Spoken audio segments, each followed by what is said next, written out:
অনুরাগের ছোঁয়া ধারাবাহিকের আজকের পর্বে দেখা যায় ভিক্টরের কথায় দীপা ওই চিপটা ভিক্টরের হাতে লাগিয়ে দিয়ে সেনগুপ্ত বাড়ি থেকে বেরিয়ে পড়ে। এরপরে দেখা যায় যে সোনা রূপা লাবণ্য যখন স্কুলে দীপার জন্য অপেক্ষা করতে থাকে তখন দীপা সঠিক সময়ে স্কুলে পৌঁছে যায়। অন্যদিকে অনির্বাণ আর ইরাও স্কুলে পৌঁছে যায়। দীপাকে স্কুলে দেখার পর দীপার একটা ছবি তুলে অনির্বাণ রেখাকে পাঠিয়ে দেয় আর রেখাকে বলে দীপার মতো করে সেজে গাড়ি নিয়ে স্কুলের বাইরে অপেক্ষা করতে। একই সাথে ইরাকে জানায় যে এবার তাদের খেলা শুরু হবে। দীপা ভাবছে এটা কোনো ত্রিকোণ প্রেমের গল্প, কিন্তু না, এর পেছনে আরো অনেক বড় চক্রান্ত আছে, অনেক বড় কিছু আছে যা বুঝতেই পারছে না ওই সাধারণ গৃহিণী। শুধুমাত্র সোনা রূপা সূর্য নয়, এই স্কুলটাও আমাদের টার্গেটের মধ্যেই পড়ে। দেখি এবার দীপা একজন হাউসওয়াইফ হয়ে কিভাবে গোটা দেশকে রক্ষা করে। অনির্বাণ আর ইরা বড় কোনো চক্রান্ত নিয়ে কথা বলতে থাকে। অন্যদিকে দেখা যায় সোনা রূপা ক্লাসরুমে থাকে। এরপরেই অনির্বাণ সিকিউরিটি গার্ডের পোশাক পরে সোনা আর রূপাকে গিয়ে বলে যে প্রিন্সিপাল ম্যাম তাদেরকে ডাকছে। সোনা আর রূপা বিশ্বাস করে ওই সিকিউরিটি গার্ডের সাথেই চলে যায়।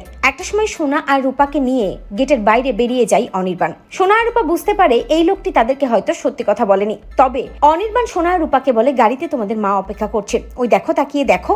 এরপরে সোনা রূপা গাড়ির মধ্যে তাকিয়ে দেখে যে মায়ের মতো শাড়ি পরে কেউ একজন বসে আছে। ওটা কি মা ভেবে সোনা আর রূপা গাড়ির দরজা খোলে এবং রেখা সোনা আর রূপার মুখে রুমাল চেপে ধরে দুজনকে অজ্ঞান করে ফেলে এবং দুজনকে গাড়িতে তোলে। অন্যদিকে দেখা যায় দীপা যখন প্রিন্সিপাল ম্যামের সাথে কথা বলতে থাকে তখন ইরা গিয়ে সেখানে হাজির হয় এবং ইরা ভালো মানুষই নাটক করতে থাকে। তবে ইরাকে ওখান থেকে দূর দূর করে তাড়িয়ে দেয় প্রিন্সিপাল ম্যাম, কারণ বিনা অনুমতিতে ইরা ঘরের মধ্যে ঢুকে এসেছে তার জন্য। এরপরে দেখা যায় যে দীপা প্রিন্সিপাল ম্যামকে বলে সে সোনা রূপার সাথে একটুখানি দেখা করতে চাই। সোনা আর রূপার ক্লাসরুমে গিয়ে দীপা সোনা রূপাকে দেখতে না পেয়ে অবাক হয়ে যায়। কোথায় সোনা রূপা আছে খুঁজতে থাকে চারদিকে। একটা সময় বাইরে বেরিয়ে আসে এবং দেখতে পায় সোনা আর রূপাকে নিয়ে একটা গাড়ি বেরিয়ে গেল। বুঝতে পারে দীপা সোনা আর রূপাকে কিডন্যাপ করা হয়েছে। দীপা গাড়ির পেছনে ছুটতে থাকলেও কোনো লাভ হয় না, কারণ সোনা রূপাকে নিয়ে বহু দূরে চলে আসে অনির্বাণ আর রেখা। যে রাস্তা দিয়ে সোনা আর রূপাকে নিয়ে আসে অনির্বাণ সেই রাস্তায় সিসি ক্যামেরাও থাকে না। এরপরে দেখা যায় পুলিশের কাছে ছুটে যায় লাবণ্য, দীপা সহ সবাই। পুলিশ সিসি ক্যামেরার ফুটেজ গুলো চেক করতে থাকে যে গাড়িটা কোন দিক দিয়ে গেছে সেটা জানার জন্য, কিন্তু ওই রোডে সিসি ক্যামেরা না থাকায় পুলিশ গাড়ির খোঁজ পায় না।